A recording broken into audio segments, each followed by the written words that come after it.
네, 2021년도가 시작을 하면서 저는 몇 가지 마음에 다짐한 게 있습니다. 올 한 해는 성경을 열심히 보자였습니다. 모든 사람들이 이제 새해가 시작하면은 각자의 목표가 있죠. 저 역시도 성경을 좀 꼼꼼히 좀 더 보자라고 생각이 들었습니다. 작년 코로나로 인하여서 여러 가지 사역들이 멈추다 보니까 성경을 연구하거나 성경을 조금 더 꼼꼼히 봐야 되겠다라고 하는 생각이 좀 저에게도 무너졌기 때문에 좀 더 열심히 읽어보자 생각을 했습니다. 그래서 1월 달에는 특별히 중등부 선생님들과 함께 말씀을 공부를 한 3주 정도에 걸쳐서 온라인으로 하였습니다. 그러니까 주일 저녁에 우리 선생님들도 좀 피곤하고 저도 역시 좀 피곤했지만 그래도 거의 1시간 정도 남짓해서 매주 한 3주 정도 그렇게 온라인으로 성경 공부를 했습니다.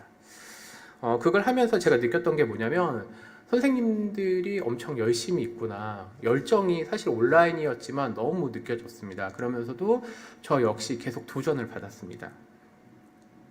특별히 성경 연구에 대해서 마음가짐을 가지면서도 제가 올해 설교를 시작을 하면서 어떤 말씀을 좀 연구를 해야 될까, 어떤 걸 가지고 설교를 해야 될까, 저도 좀 다짐을 하면서 여러 가지 좀 제가 설교하기에 좀 부담감을 갖고 있는 책들이 몇 권 있습니다. 구약에서는 대표적으로 레위기나 이사야, 예레미야 이런 책들이 있고, 신약에서는 로마서, 또 오늘 본문인 히브리서, 계시록 등이 저에게는 사실은 좀 짐 같은 말씀입니다. 그러니까 말씀을 더 연구하고 공부하고 싶지만 한편으로는 그걸 하기에 제 마음이거나 혹은 좀 이렇게 접근하기가 어렵다는 생각이 들었습니다. 그런데 왜 제가 그 중에 한 권인 이 히브리서를 택했냐면 오늘날 우리들에게 필요한 말씀이 무엇일까 생각을 하다가 특별히 코로나19 이후에 우리 성도님들 또 저 역시 우리에게 필요한 게 무엇일까, 도전받아야 될 게 무엇일까 하면서 이 말씀인 히브리서를 택하게 되었습니다. 히브리서는 아주 짧은 책입니다. 13장밖에 안 됩니다. 그런데 이 13장이지만 저는 굳이 히브리서를 비유하자면 알프스산 같다 생각이 듭니다. 혹시 알프스산에 올라가셔서 라면 드셔보신 적 있으신가요? 알프스산이 아주 높고 험준한 산입니다. 그렇지만 알프스산을 꼼꼼히 쳐다보면 아주 아름다운 거죠. 히브리서도 역시 마찬가지라고 생각이 듭니다. 총 13장으로서 아주 짧은 장이지만 또 어렵기도 하지만 저에게는 그런데 이거를 읽으면 읽을수록 그곳에 아름다운 말씀이 너무 많다 생각이 들었습니다. 그러니까 이것을 설교하는 저나 또 듣는 우리 모든 성도님들에게도 이런 알프스산에서 느꼈던 그런 아름다움이 히브리서에서도 더욱 느껴졌으면 좋겠습니다. 그래서 이 히브리서를 통하여서 큰 감동이 우리들에게 있을 것이라고 저는 예감하고 있습니다. 히브리서의 특징은 이렇습니다. 발신자, 즉 누가 썼는지도 모르고 누가 받은지도 모릅니다. 그러니까 발신자와 수신자가 밝혀지지 않는 책이 히브리서입니다. 바울 서신 같은 경우에는 바울이 썼다. 그리고 누가 받았는지, 로마 교회가 받았는지, 갈라디아 교회가, 고린도 교회가 받았는지는 아주 확실합니다. 그런데 히브리서는 그게 등장하지 않습니다. 그렇지만 추론해 보건대 우리가 이 첫 독자들이 구체적으로 누군지는 모르지만 특별히 핍박의 시대, 교회가 이제 예수님의 십자가의 죽으심과 부활하심 그리고 사도행전에서 교회가 시작되면서 핍박받는 교회를 향해서 쓰여진 편지라는 것은 우리가 알 수 있습니다. 그러니까 이 핍박받는 교회가 그 성도들이 이 핍박으로 인하여서 믿음과 신앙에 대해서 떠나야 되겠다. 특별히 유대교 신앙으로 다시 돌아가야 되겠다. 우리가 믿는 예수 그리스도의 신앙에서 떠나가야 되겠다라고 고민하는 성도들에게 쓴 편지가 히브리서이다라는 거죠. 어떤 사람들은 이렇게도 얘기합니다. 네로 시대에 핍박받은 성도들에게도, 그러니까 60년대 후반이죠. 그러니까 AD 60년 이후, 그러니까 60년, 65년 이후에 아마 네로의 핍박 가운데 있는 교회를 향해 쓴 편지이기도 하다라고 누군가는 얘기했습니다. 그러니까 정확하게 누군지는 모르지만 어쨌든 핍박받고 믿음에 대해서 고민하는 성도들을 향해서 쓴 편지가 히브리서라는 거죠. 지금 제가 밝혔듯이 이 히브리서는 결국 그 당시에도 마찬가지고 오늘날도 마찬가지로 어떤 사람들이 혹은 이 히브리서를 읽어서 어떤 결과를 얻어야 하는가라고 하는 게 오늘 제가 히브리서 1장에서 밝히려고 하는 말씀입니다. 코로나19 이후에 우리의 신앙은 엄청 도전을 받고 있습니다. 나아가서 실제로 지금 미디어나 여러 어떤 채널 등에서 교회 혹은 교회의 신앙, 우리의 신앙의 색깔들에 대해서 저는 핍박받고 있다라고 해석을 하게 됩니다. 그렇다 보니까 성도들은 실제로 교회에 오는 게 혹은 자기의 삶의 현장에서 자기는 그리스도인이라고 말하는 게 혹은 하나님 뜻대로 산다는 게 주일날 교회를 간다는 게 어려운 시대를 살고 있다는 거죠. 그래서 저는 그런 분들에게 그리고 역시 저에게 이 자리에 있는 분들에게 히브리서에서 우리에게 어떤 신앙생활을 가져야 하는지 그 대답을 한번 찾아보고자 합니다. 이제 본문의 말씀을 한번 보도록 하겠습니다. 네. 1장 1절. 네. 1절에 보니까 옛적의 선지자들을 통하여 여러 부분과 여러 모양으로 우리 조상들에게 말씀하신 하나님이라고 되어 있죠. 우리나라 말로 보면은 그냥 쭉 이렇게 진술하는 형태이지만 이걸 원어로 보면요. 헬라어 피로 시작되는 단어가 5개가 나옵니다. 제가 그거를 적용해서 한번 1장 1절을 다시 한번 읽어보겠습니다. 이 옛적에라는 말은 여러 해 동안에 여러 선지자들을 통하여 여러 부분, 이거는 뭐 여러 번이라고도 해석할 수 있습니다. 여러 번, 여러 모양으로, 이거는 여러 방법으로 여러 조상들에게 말씀하신 하나님. 제가 일부러 지금 여러라고 하는 말을 강조했습니다. 왜냐하면 헬라어 자체가 이 피자라고 하는 단어로 시작되는 단어를 5번이나 쓰면서 강조하고 있거든요. 그러니까 여러 해 동안에 여러 선지자들을 통해 여러 방식과 방법으로 여러 조상들에게 말씀하신 하나님이라는 거예요. 그래서 오늘 설교의 제목도 하나님은 어떻게 말씀하셨는지에 대해서 얘기해 보고자 합니다. 첫 번째는 이겁니다. 하나님은 어떻게 말씀하셨나요? 네, 첫 번째는 하나님은 여러 부분으로 말씀하셨다. 여러 번 말씀하셨다라고 우리는 앞에서 보았습니다. 특별히 사사들만 보더라도 그렇죠. 사사시대, 사사기에는요, 선한 사사들이 12명 정도 나옵니다. 뭐 그 외에 몇 명도 더 포함되어 있죠. 온니엘, 에훗, 삼갈 드보라, 기드온, 아비멜렉, 돌라, 야일, 입다, 입사, 넬론, 삼손, 엘리. 하나님은 사사시대에만 벌써 12명, 사실은 더 많은 사사들을 보내셔서 말씀하셨습니다. 뿐만이 아니라 또 어떻게 말씀하셨죠? 특별히 분열왕국 시대에는 여러 선지자들을 보내셔서 엘리야도 보내시고 엘리사도 보내시고 뭐 그 이후에 여러 선지자들을 예레미야도 보내시고 에스겔도 보내시고 다니엘도 보내시고 하나님은 꾸준히 사람들을 보내셔서 말씀하셨습니다. 또 하나님은 그런 방식뿐만 아니라 우리들에게 여러 모양으로 말씀하셨다. 저는 이거를 좀 이렇게 해석해 보고자 합니다. 하나님은 여러 형태의 말씀, 대표적으로 모세의 오경은 율법이라고 하는 형태로, 시편 같은 경우에는 시라는 형태로, 선지서도 마찬가지로 시라고 하는 형식으로, 뿐만 아니라 역사를 통해서도 말씀하시고 잠언이나 전도서 같은 지혜서라고 부르는 방식으로 하나님은 말씀하셨습니다. 즉 저는 지금 히브리서 1장 1절이 밝히고 있는 구약은 수많은 사람들에게 수많은 장르, 여기서 말하는 장르는 율법서, 선지서, 예언서, 시편, 잠언 이런 것들을 얘기하는 거죠. 하나님은 그렇게 아주 다양한 모습으로 말씀하셨습니다. 장소적으로는 또 어떨까요? 하나님은 어디서 말씀하셨나요? 하나님은 갈대아 우르에 있는 아브라함에게 말씀을 하셨습니다. 또 그로 하여금 하란과 또 가나안 땅으로 오게 하셨죠. 여기서 나가서 이제 또 애굽, 이집트라고 하는 곳에 가서서 요셉을 통하여 또 모세를 통하여 말씀하셨습니다. 거기에서뿐만 아니라 그를 끄집어내셔서 광야에서 장소가 계속 옮기고 있죠. 그리고 다시 가나안 땅, 약속의 땅으로 들어오게 하셨습니다. 암몬, 모압, 에돔을 거쳐서 들어오게 하시고 심지어는 역사의 어떤 이 구약의 후반으로 가면은 아수르, 나아가서 바벨론까지 끌려가는 바로 그곳에서도 말씀하셨습니다. 우리는 지금 구약이라고 하는 것을 아주 짧은 시간에, 히브리서는 지금 그 얘기를 하고 있습니다. 하나님은 여러 부분과 여러 모양과 여러 장소에서 말씀하셨다. 그럼 또 하나님은 언제 말씀하셨는가? 두 번째 부분이죠. 하나님은 여러 해 동안에, 오늘 성경은 옛적에 라고 했지만 제가 그냥 이것을 여러 해 동안에 말씀하셨다고 좀 풀어보겠습니다. 구약 성경 전체를 염두에 두고 성경 전체를 염두에 두고 상관은 없습니다. 이 성경은 약 1500년 동안에 40여 명의 기자들을 통해서 말씀하셨습니다. 그러니까 구약은 하나님께서 꾸준히 말씀하고 계신다라고 하는 것을 밝히고 있는 거죠.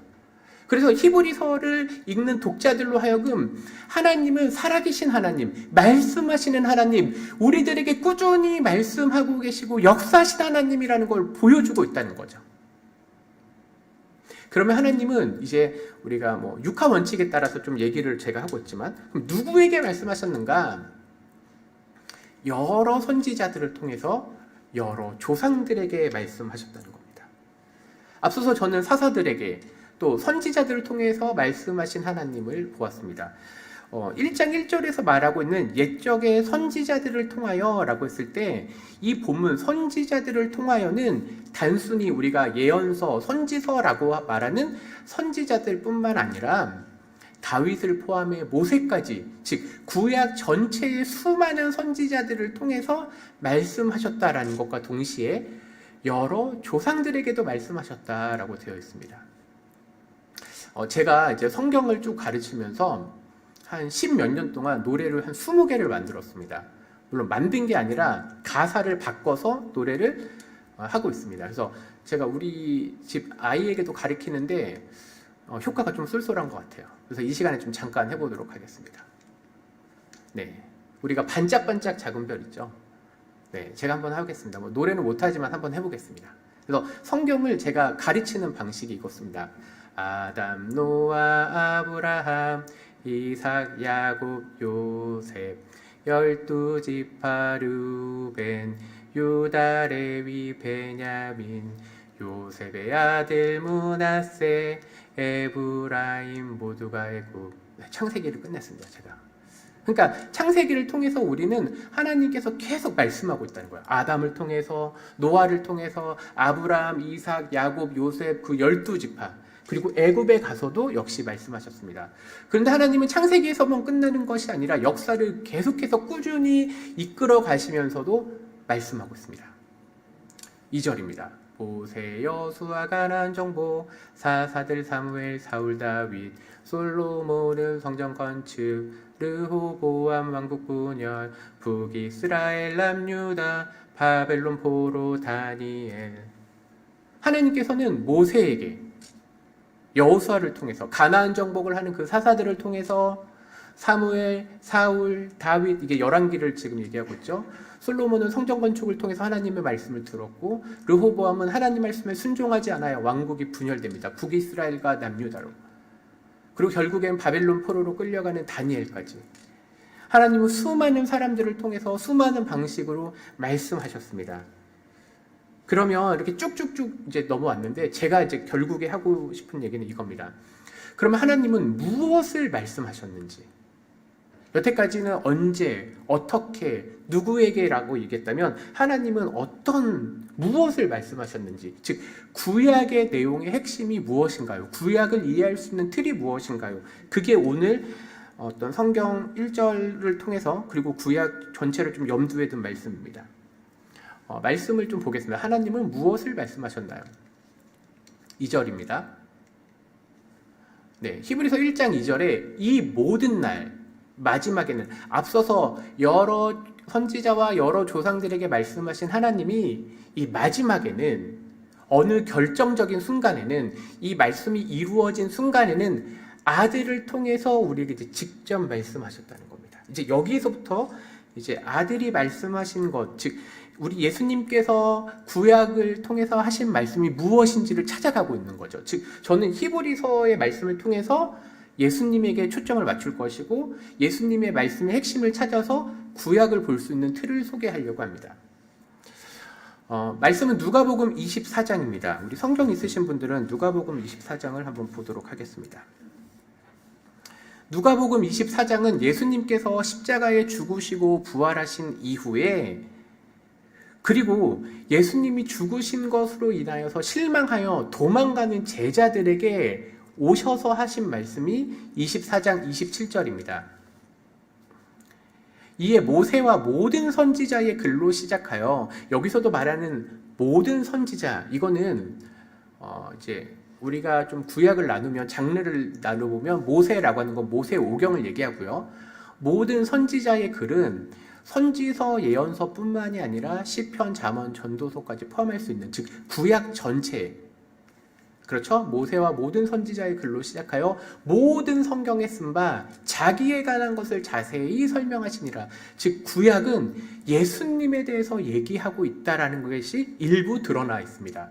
그런데 이걸 한 번만 얘기하신 게 아니라 그 24장 뒤로 가면은 또다시 얘기하고 있는 게 44절에 보니까 모세의 율법과 선지자의 글과 시편, 즉 구약을 세 단위로 나누거든요. 모세오경, 선지자의 글, 시편이라고 하는 건 시가서, 이렇게 세 장르로 나누는데 이것들은 나를 가리켜, 즉 예수님을 가리켜 기록된 모든 것이 이루어져야 하리라 라고 하는 약속의 글들, 구약적 표현으로 보면 언약이 담겨져 있는 책이 구약이다 라고 얘기하고, 지금 예수님이 그걸 밝혀주시는 거세요. 그리고 그 언약이, 그 약속이 어느 순간 이루어져야 된다라고 얘기하십니다. 그리고 거기서 끝나는 게 아니라 이에 그들의 마음을 열어 성경을 깨닫게 하시고, 즉 예수님께서, 우리는 예수님의 말씀을 아주 일부분만 알고 있지만 24장에 보니까 예수님은 엄청 많은 얘기를 하신 걸 우리가 알고 있습니다.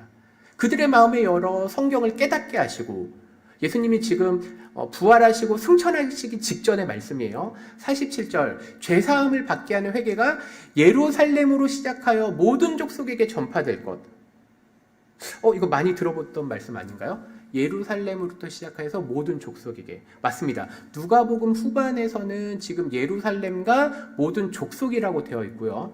누가가 쓴 또 다른 책, 2부가 뭐죠? 사도행전입니다. 그러니까 사도행전 1장 8절에 보면 오직 성령이 너희에게 임하시면이라고 하는 표현으로 예루살렘과 온 유대와 사마리아와 땅끝이라고 하는 표현이 쓰죠. 즉, 그러니까 누가복음 24장 후반절은 예루살렘으로 시작해서 모든 족속, 사도행전은 같은 표현을 예루살렘과 온 유대와 사마리아와 땅끝이라고 하는 부분이 겹친다라는 걸 우리가 발견할 수 있습니다. 그러니까 좀 정리를 중간에 해보면 누가복음에서 지금 예수님은 구약에서 자기를 통해 이루실 말씀들을 얘기를 했습니다.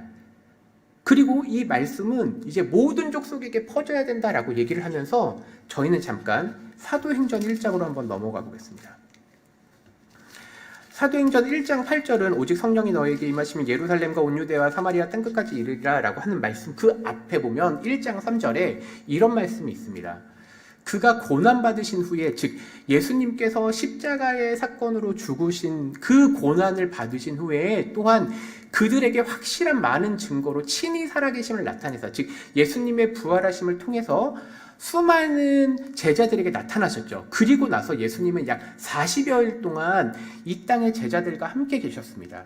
그러니까 예수님이 승천하시기 직전, 우리가 생각해보면 예수님이 마지막에 하신 말씀이 무엇인가, 그 말씀을 사도행전에 이렇게 표현하고 있습니다. 하나님 나라의 일을 말씀하신다. 앞에서 누가복음에서는 예수님께서 모든 성경, 즉 모세와 선지서와 시편에서는 나로 이루어질 것에 대한 얘기를 하면서 그것이 누가복음의 표현이었다면 사도행전은 그 똑같은 표현을 약간 다르게 이렇게 표현하고 있습니다. 예수님은 승천하시기 전에 40일 동안 제자들에게 하나님 나라의 일을 말씀하셨다라고 되어 있죠. 근데 이게 그냥 그런가 보다 하라고 넘길 수 있지만 저는 사도행전 끝부분에서도 또 이 본문을 찾아볼 수 있습니다. 사도행전 28장으로 한번 넘어가 보겠습니다.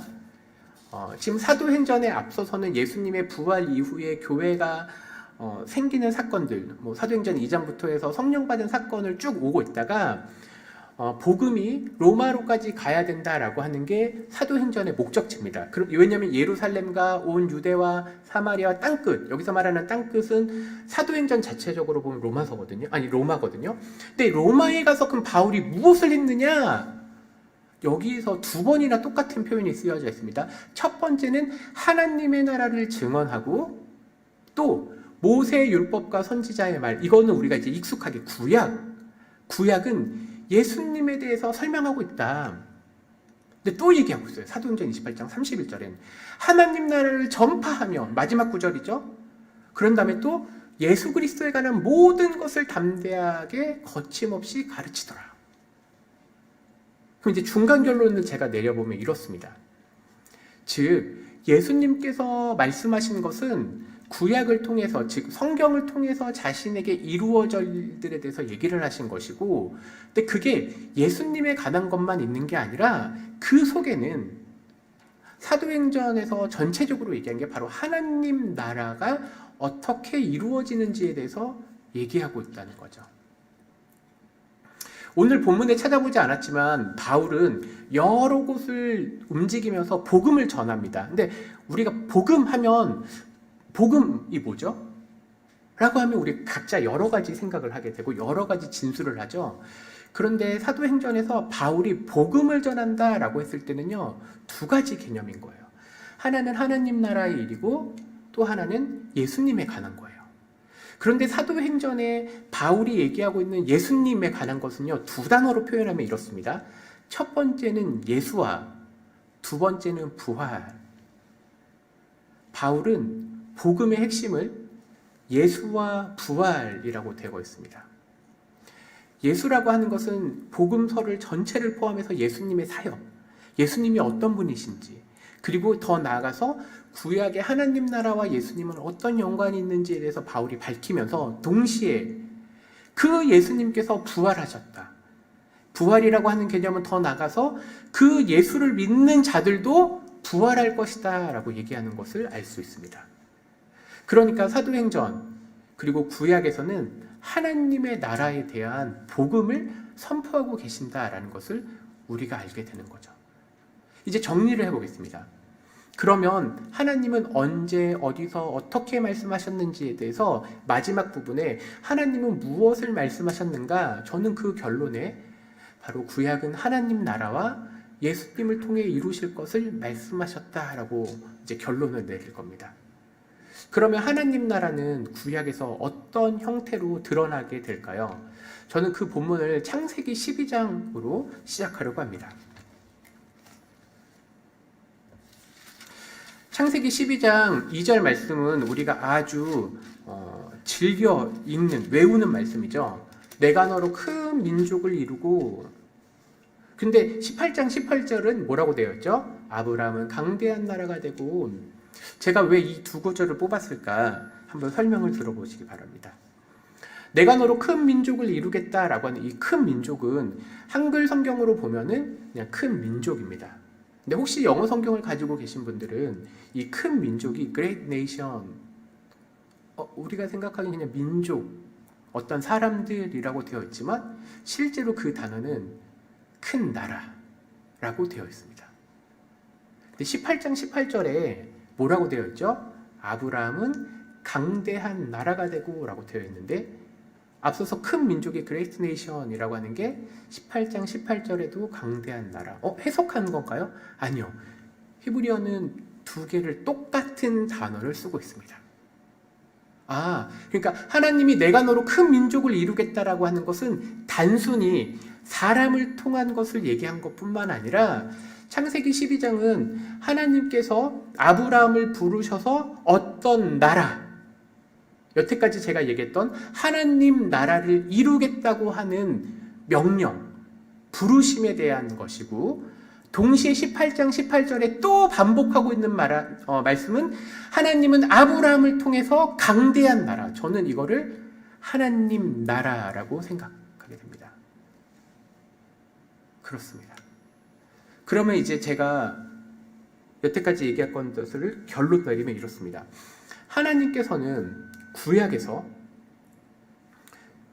특별히 아담 이후에 죄로 인하여서 하나님께서 이루실 어떤 그 나라가 망가졌는데, 그럼에도 불구하고 하나님께서 자신이 특별히 부르신 아브라함을 통하여서, 또 나아가 아브라함과 이삭과 야곱과 요셉을 통해서 이루실 나라, 그것을 하나님의 나라, 강대한 나라, 큰 민족,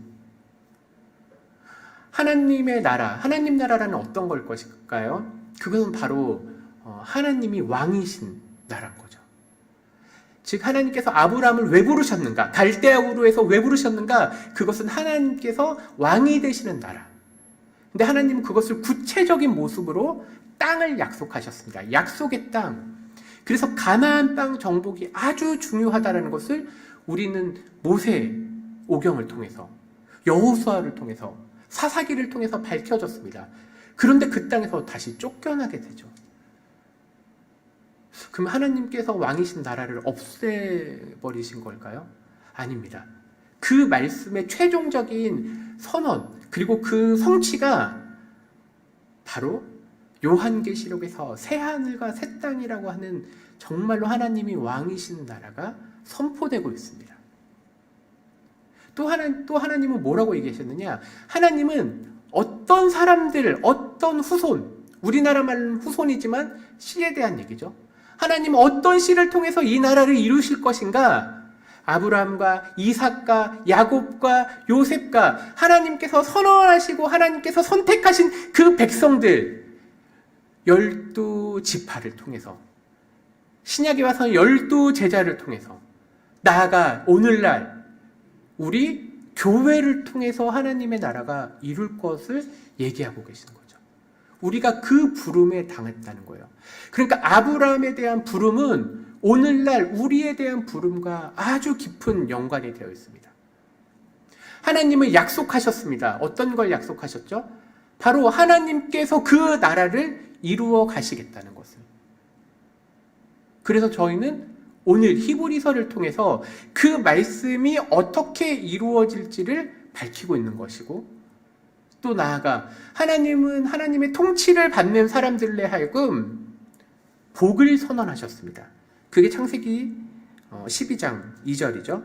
내가 너로 큰 민족, 큰 나라를 이루고 내게 복을 주어 복을 주겠다는 거예요. 그 복이 무엇일까요? 그것은 우리가 이 세상 눈으로 보는 복과 전혀 다른 하나님의 온전한 통치를 받는, 하나님의 왕이신, 그래서 하나님의 말씀이 나를 완전히 사로잡는 그 형통함으로 부르시겠다고 하나님은 선언하셨습니다. 그래서 히브리서는요, 그 길을 누가 가는가? 바로 믿음의 길을 가는 사람이라고 되어 있습니다. 특별히 그 믿음의 길을 가는 사람들을 향해서 히브리서는 이런 말씀을 가지고 있습니다. 우리 같이 한번 읽어보겠습니다. 우리가 흔들리지 않는 나라를 받았은즉. 앞서서 저는 이런 얘기를 했죠. 히브리서를 왜 제가 선택했느냐? 왜냐하면 우리의 믿음이 흔들리고 있기 때문입니다. 우리라고 하는 사람들은 너무 연약해서 흔들리기 때문에. 그런데 제가 앞에서 옛적에 정말로 오랜 시간, 여러 시간 동안 여러 방법과 여러 다양한 방식과 장르를 통해서 말씀하신 하나님이 한 번도 흔들리지 않는 나라를 우리에게 주셨다는 거예요. 믿음의 싸움을 하는 사람들에게 오늘날도 1세기 성도들이 네로의 핍박, 로마의 핍박을 받았을 때, 수많은 사람들이 흔들렸을 때, 근데 히브리서는 얘기하고 있습니다. 너희는 흔들리지 않은 나라를 받았다. 오늘날도 마찬가지 아닐까요? 그렇습니다. 히브리서는 우리들에게 믿음에 흔들리지 말 것을 얘기하고 있습니다. 이제 결론입니다. 하나님은 그러면 왜 말씀하셨을까요? 구약에서부터 이제 신약, 나아가 오늘날도 왜 하나님은 말씀을 통해 역사하실까요? 그걸 단 하나로 뽑으면 저는 사랑이라고 얘기할 겁니다. 그런데 히브리서는 사랑을 강조하지 않습니다. 무엇을 강조할까요? 믿음을 강조하고 있습니다. 히브리서 4장 15절에 우리가 믿는 도리를 굳게 잡을지어다. 특별히 믿는 도리는요, 히브리서 3번 등장합니다. 믿는 도리를 굳게 잡으라는 거예요. 너희가 믿고 있는 그 나라는 흔들리는 나라가 아니다. 갑자기 약속된 나라가 아니라 옛적에, 즉 여러 해 전 우리 조상들에게 약속되었던, 그리고 수많은 사람들, 이삭, 야곱, 요셉이 그것을 바라봤던 그 믿음. 그래서 히브리서 11장 6절은 믿음이 없이는 하나님을 기쁘시게 못한다고 되었죠. 반드시 믿어야 된다고 되어 있습니다. 히브리서 6장 9절, 이제 우리가 고린도전서는 이렇게 되어 있죠. 믿음, 소망, 사랑 순서가 되어 있는데 6장 9절, 6장에는 이렇게 되어 있습니다. 첫 번째가 사랑하는 자들아, 사랑이 먼저 등장하죠. 두 번째는 소망이 등장하죠. 마지막에 뭐가 등장하죠? 믿음이 등장해요. 믿음과 오래 참음, 이건 같은 부분이죠. 믿음과 오래 참음으로 본받는 자 되게 하려는 것이니라. 히브리서 시대에도 마찬가지고, 그리고 구약 전체가 핍박받는 교회였는데 그들에게 필요한 건 믿음이라는 거예요. 오늘날도 역시 마찬가지로 하나님이 우리에게 말씀하시는 건 무엇이냐면 믿음이라는 거예요. 그래서 히브리서 13장 7절, 하나님의 말씀을 너에게 일러주고 너희를 인도하던 자들, 가깝게는 이거는 사도들을 얘기하는 겁니다. 그리고 이제 오늘날도 따지면 이 말씀의 신앙의 선조들, 또 때로는 설교자가 될 수가 있겠죠. 그들의 무엇을 본받으라고 그래요? 믿음을 본받으라. 이 믿음을 본받는 게 뭐예요? 여러 가지 다른 교훈에 끌리지 말라. 왜냐? 오늘날 이제 21세기를 살아가는 우리 한국교회, 더 나아가서 축소합시다. 우리 삼강교회가, 내 자신이 지금 흔들리고 있거든요. 코로나인데 내가 믿음 생활을 해야 될지, 교회에서 자꾸 여러 가지 모습들, 교회가 바뀐다고 하는데, 어느 교회는 모이지 않는다고 하는데, 얘기하고 있잖아요. 여러 가지 다른 교훈에 끌리지 말고, 그 믿음이 뭐예요? 히브리서 11장에서 말한 믿음은요, 순교의 각오를 하는 믿음이에요.